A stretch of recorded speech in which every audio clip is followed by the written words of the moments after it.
오늘 본문 갈라디아서 5장 6절에 그리스도 안에서는 할례나 무할례나 효력이 없으되 사랑으로서 역사하는 믿음뿐이니라 했습니다. 갈라디아 교회 안에 율법인 할례 문제로 논란이 있었다는 것입니다. 갈라디아 교회는 바울이 1차 전도 여행 사역 중에 세운 교회입니다. 그리스도의 복음을 듣고 믿어서 구원받은 사람들이 세운 교회인 것입니다. 그러므로 이 교회는 하나님의 자녀로서 감격과 긍지와 자부심을 갖고 하나님을 섬겼습니다. 그런데 이들에게 믿음의 새로운 영적인 도전이 왔습니다. 어떤 유대인 성도가 갈라디아 교회에 들어와서는 새로운 주장을 했습니다. 사도행 15장 1절에 어떤 사람이 유대로부터 내려와서 형제들을 가르치되 내가 모세의 법대로 할례를 받지 아니하면 능히 구원을 얻지 못하리라 했습니다. 이 일로 갈라디아 교회 성도들의 믿음이 흔들리기를 시작했습니다. 그래서 바울이 7절에 너희가 다른 죄를 잘 하더니 누가 너희를 막아 진리를 순종하지 못하게 하더냐 했습니다. 바울은 믿음이 흔들리고 있는 갈라디아 교회 성도들을 바로잡고자 한 것입니다. 이 세상에는 두 가지의 종교가 있습니다. 하나는 사람의 공로를 주장하는 할례와 율법에 위주로 하는 율법 종교가 있습니다. 또 하나는 거룩한 은혜와 복음과 선물을 위주로 하는 은혜 종교가 있습니다. 그러니까 율법 종교와 은혜 종교가 있는 것입니다. 본문에서는 바울이 거룩한 은혜 안에 믿음을 가진 자들에게 도덕적이고 실천적인 근거가 되는 말씀을 주고 있습니다. 은혜를 구원받은 성도라 해도 윤리, 도덕적인 실천이 따른다는 것입니다. 왜냐하니까 그 은혜 속에 성령의 사역이 있기 때문에 그런 것입니다. 다시 말해서 우리가 은혜로 구원받았지만은 믿음의 실천을 하게 하는 분이 있다는 것입니다. 그분이 바로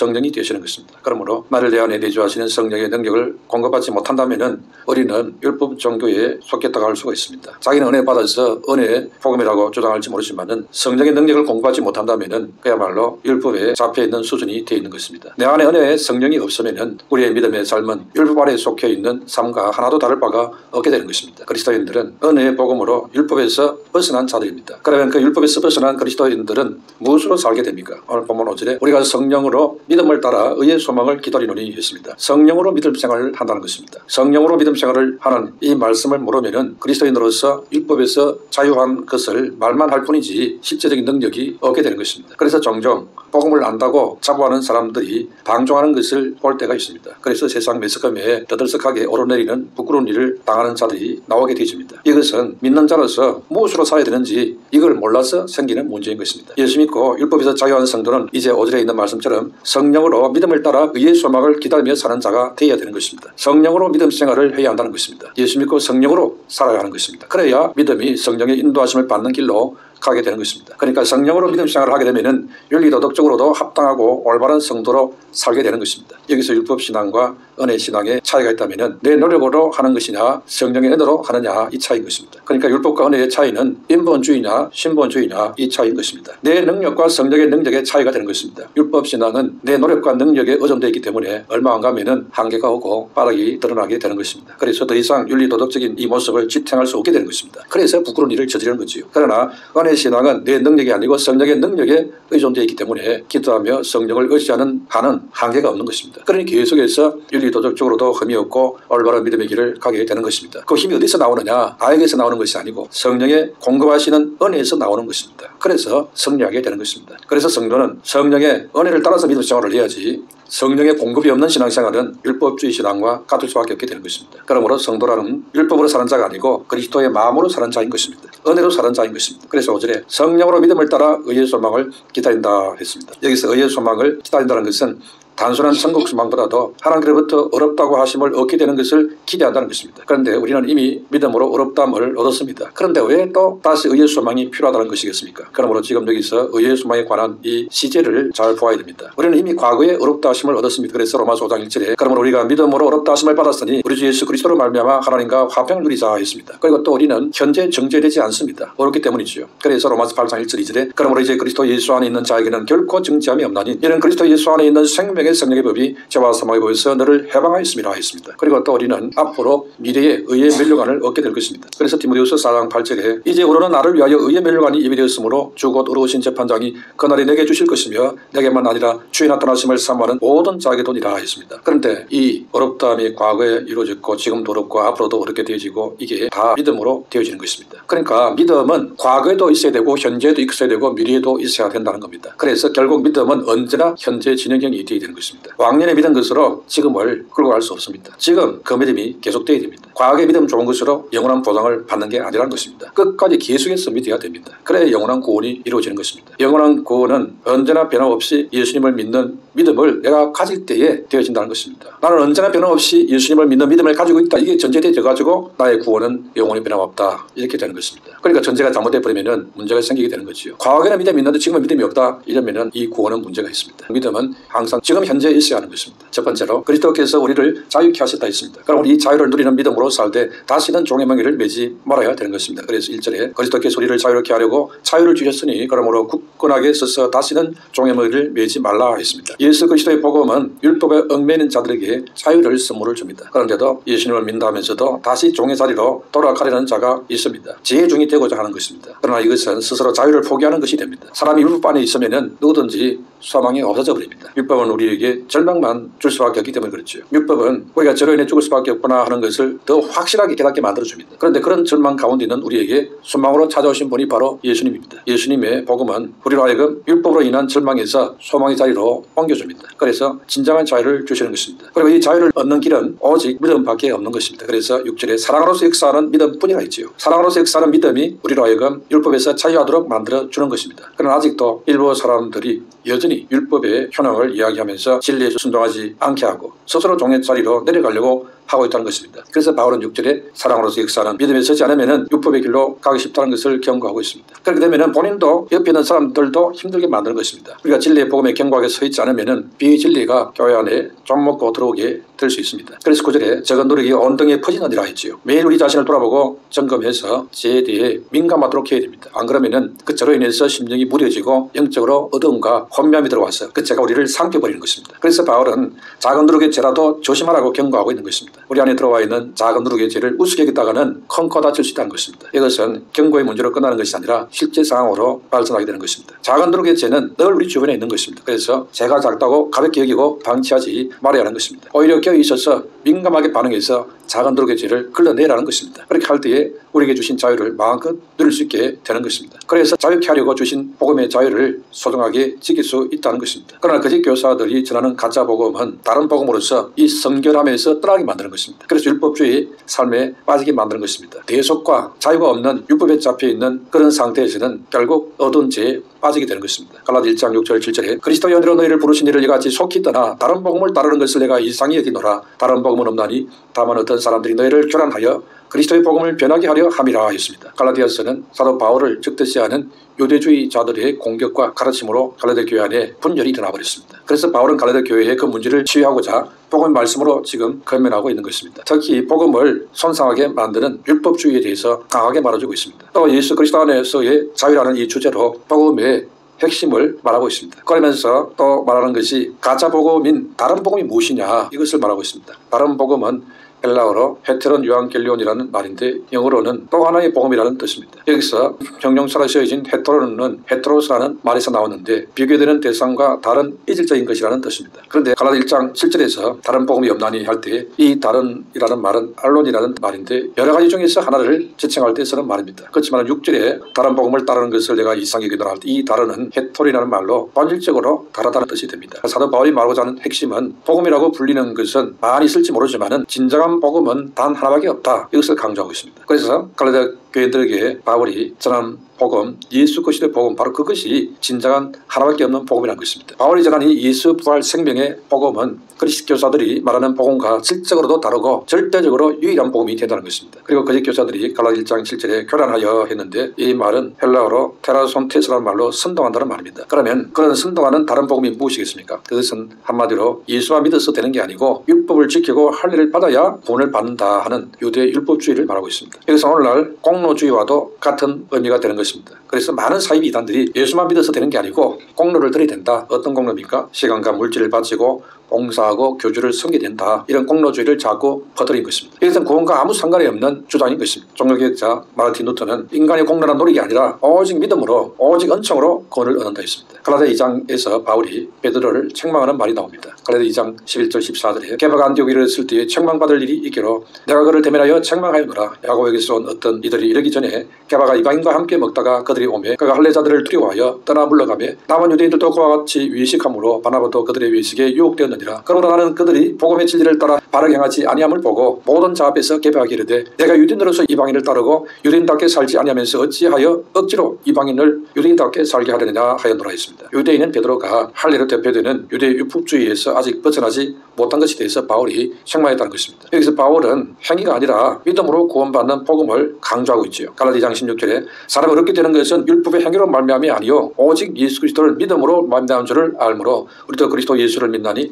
이는 우리가 율법의 행위로서가 아니고 그리스도를 믿음으로써 어렵담을 얻으려 함이라. 율법의 행위로서는 어렵담을 얻을 육체가 없는 이라 있습니다. 그러면서 오늘 본문 1절에 할례의 무용성에 대해서 직설적으로 말하고 있는 것입니다. 그리스도께서 우리를 자유롭게 하려고 자유를 주셨으니 그러므로 굳건하게 서서 다시는 종의 맹을 매지 말라 있습니다. 이렇게 갈라디아 교회 안에 거짓 교사들의 잘못된 믿음을 퍼뜨려서 율법적인 신앙인으로 변질이 되어버렸습니다. 바울이 거기에 대해서 저주를 선언할 정도로 하나님의 은혜보다도 인간의 행위를 더 중시하는 인본주의적인 이단적인 가르침이 퍼져버린 것이었죠. 두 번째로 율법을 지켜야 구원받는다는 행위 구원의 미혹에 속지를 말아야 되는 것입니다. 바울은 은혜 복음이 아니고 다른 복음인 율법의 행위를 강조하는 자들에 대해서 저주까지 했습니다. 갈라디아 1장 8절 9절에 그러나 우리가 혹은 하늘로부터 온 천사라도 우리가 너에게 전한 복음 외에 다른 복음을 전하면 저주를 받을지어다. 우리가 전에 말하였거니와 내가 지금 다시 말하노니 만일 누구든지 너희가 받은 것 외에 다른 복음을 전하면 저주를 받을지어다 했습니다. 여기서 저주는 헬라어로 아니테마라는 말인데 봉헌제물로 신에게 헌납한 후에 신전의 벽이나 기둥에 걸거나 눈에 띄는 놓아둔 어떤 것을 의미하는 것입니다. 예수님께서 십자가에 받았던 저주는 율법이 우리에게 요구하는 저주를 대신하신 것입니다. 그런데 우리가 예수님의 은혜를 입고도 그 예수님의 십자가 은혜를 거부하고 다시 율법에 저주하려 들어가려고 한다. 이것은 축복에서 저주로 돌아가는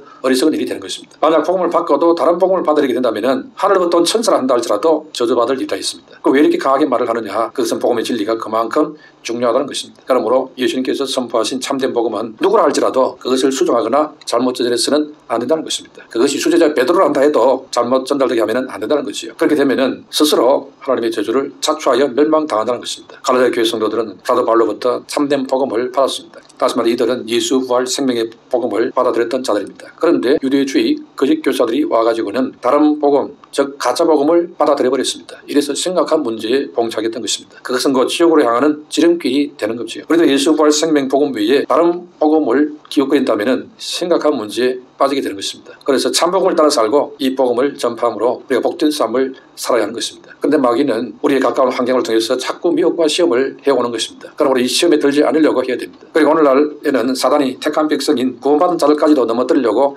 교묘하게 와서 시험을 합니다. 갈라디아 교회는 율법의 할례라는 무기로 공격했습니다. 그러므로 자유하게 하는 복음의 진리 위에 굳게 서야 하는 것입니다. 사단은 에덴 동산에서 아담 하와를 속여 선악과를 품하게 만들었습니다. 또 이 사단은 심지어 금식기도 하시는 예수님에까지 와서도 시험을 했습니다. 우리가 믿을 때에 사단은 그것만 가지고는 안 된다 하면서 자꾸 다른 걸 가져오면서도 미혹을 합니다. 모세를 통해 주신 이 소중한 축복인 율법의 할례를 행하고 지켜야 거룩한 백성이 된다. 이러면서 또 유혹하는 것입니다. 이런 식으로 교묘한 사단의 공격이 처음 신앙생활하는 믿는 성도들에게 큰 혼란을 주었던 것입니다. 그러니까 바울이 전한 복음 진리에서 시작한 이 믿음이 흔들리기를 시작한 것입니다. 그래서 오늘 본문 11절에 형제들아 내가 지금까지 할례를 전한다면 어찌하여 지금까지 박해를 받으리요 했습니다. 만약 바울이 할례를 함께 받아야 구원받는다 이렇게 가르쳤다면 유대인들에게 박해받지 않았다는 것입니다. 그러나 바울은 할례를 아무리 행해도 그것으로는 구원받을 사람이 없다 이렇게 가르쳤습니다. 이래서 바울이 핍박을 많이 받았습니다. 율법으로는 구원을 못 받는다고 가르친 것이죠. 오늘날도 사단은 우리의 믿음을 공격하는 것입니다. 우리의 믿음이 떨어지게 만들어서 시험 들게 하는 것입니다. 그렇게 하면은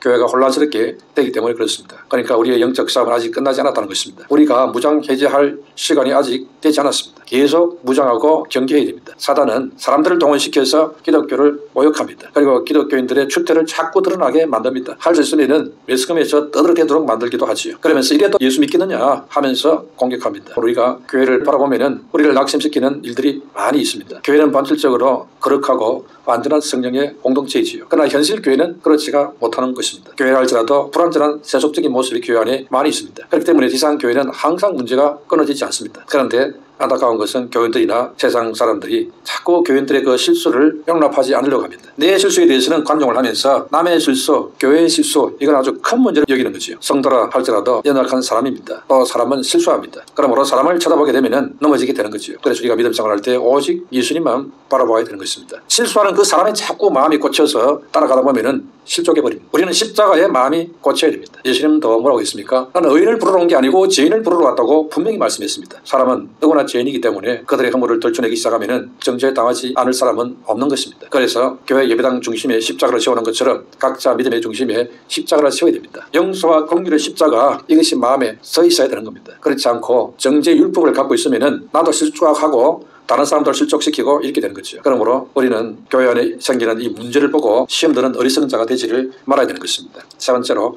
우리 마음 중심에 남아야 할 것은 오직 사랑으로서 역사하는 믿음뿐이라 있습니다. 오늘 본문 6절에 그리스도 예수 안에서는 할례나 무할례나 효력이 없어되 사랑으로서 역사하는 믿음뿐이라 있습니다. 사람들은 외적인 것을 보고 판단합니다. 눈에 보이는 것으로 평가를 하기 좋아하지요. 그러나 하나님께서는 안 보이는 심령을 보고 판단하십니다. 유대인들은 할례를 받았느냐 안 받았느냐 이것을 갖고 하나님의 백성이다 아니다 판단했습니다. 그러나 하나님 나라는 할례가 있느냐 없느냐가 아니고 믿음이 있느냐 없느냐 이것으로 판단하지요. 그래서 오늘 보면 6절에 바울은 사랑으로서 역사하는 믿음이라고 말하고 있습니다. 사랑으로서 역사하는 믿음, 이게 무슨 말입니까? 사랑을 통해서 드러난 믿음이 있어야 한다는 것입니다. 진정한 믿음을 가진 자는 하나님 사랑과 이웃 사랑을 통해서 그 믿음이 나타나게 된다는 것입니다. 연합의 성경에서는 이것을 사랑을 통해서 그 자신을 드러내는 믿음이라 이렇게 말했습니다. 믿음이 사랑으로서 그 자신을 증명한다는 것입니다. 우리는 믿음과 사랑의 순서를 잘 알아야 됩니다. 사랑에서 나온 믿음이 아니고 믿음에서 나온 사랑이 되어져야 된다는 것입니다. 믿음을 말할 때에 많은 사람들이 교리에 동의한다, 하나님 계신다는 것을 동의한다, 그게 믿음이라고 생각을 많이 합니다.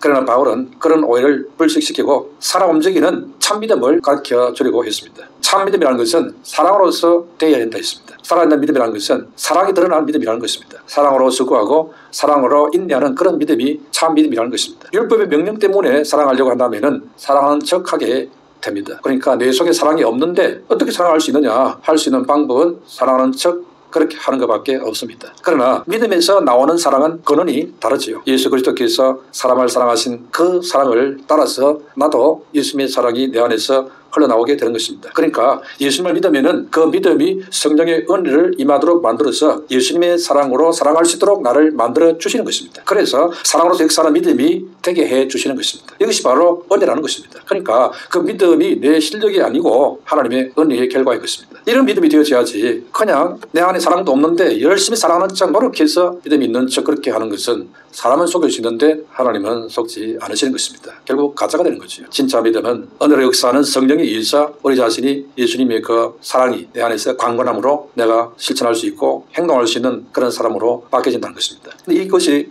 내 능력이 아니고 은혜로 주어진 능력이라는 것입니다. 이런 사랑을 실천하는 것은 서로 종로로 타면서 한다는 것입니다. 예수님께서 제자들의 발을 씻기며 종로로 탈 것처럼 우리 그런 사랑을 따라서 가게 된다는 것입니다. 그러므로 율법의 완성은 하나님을 사랑하고 이웃을 내 몸과 같이 사랑하는 끝에 가능한 것입니다. 그리고 육체에 빠지는 것은 사랑이 결여되어 있기 때문에 그렇게 됩니다. 또한 성령의 열매는 사랑의 요약이라고 할 수 있습니다. 뿐만 아니라 사랑은 잘못된 행제를 회복시키고 다른 사람의 짐을 나눠지게 만드는 것입니다. 또한 사랑은 겸손하게 만들어주고 모든 사람, 특히 믿음의 가정을 위해서 선을 향하게 된다고 했습니다. 이렇게 사랑은 예수님처럼 섬기는 것입니다. 그 섬기는 것이 없는데 내가 막 노력해서 섬기는 그게 아니고 성령의 공급하신 은혜로 예수님의 사랑이 내 안에서 일어나서 사랑하게 되어지는 것이라는 것입니다. 마태복음 10장 28절에 인자가 온 것은 섬김을 받으려 함이 아니라 도리어 섬기려 하고 자기 목숨을 많은 사람의 대속 물려 주려 함이라 했습니다. 성도는 율법의 행위가 아니라 성령의 도우심을 따라서 사랑으로서 역사하는 믿음의 삶을 사는 자인 것입니다. 그 사랑으로 역사하는 믿음은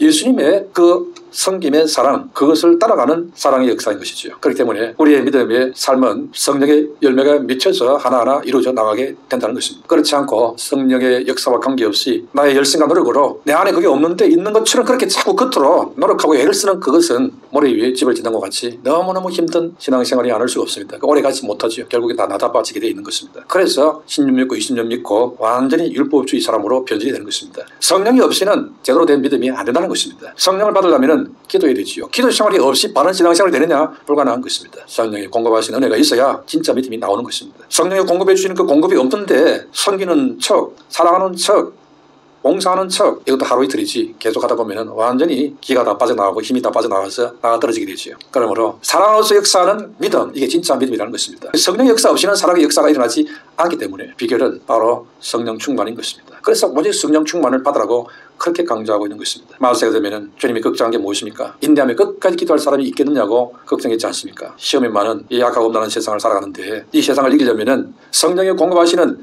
믿음이 되어져야 되는 것입니다. 사랑으로 역사하는 믿음이 내 안에서 일어나야 되는데 성령의 능력이 공급이 안 되니 그 믿음은 껍데기만 붙잡고 있는 아주 나약한 믿음이죠. 바람만 불면 다 자빠져 버리는 그런 믿음인 것입니다. 건실하고 실속에 있는 믿음이 되려면은 성령 충만한 믿음, 사랑으로 역사하는 믿음, 그게 되어져야 됩니다. 그걸 아주 생명 걸고 필사적으로 성령 충만이 있고 성령 역사하는 주님의 사랑이 내 안에 역사하는 그런 믿음이 일어나도록 간절히 구해야 됩니다. 그렇게 되지면은 우리는 예수님의 가신 그 믿음의 길을 따라가는 자가 되어지고 예수님의 성비는 사랑, 살아있는 믿음, 이것을 실천하는 자로 살게 되는 것입니다. 이런 믿음으로 승리하게 되시기를 축원합니다.